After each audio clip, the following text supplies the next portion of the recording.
The Reports menu provides an extra method to create a document containing information about your curriculum. Most of the reports focus on the tabular view of information.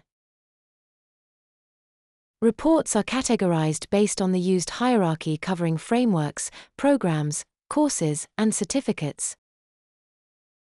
Select the reports you want to create, then use the Print button at the top right corner to print it similarly to what you did with other interfaces.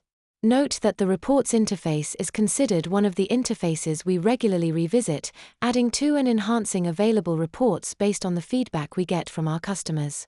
So kindly, feel free to contact us to provide information about a report you think we must add to our available list of reports. That's all for this tutorial. Check out our other tutorials to learn more about the rest of the functionalities. Thank you for listening.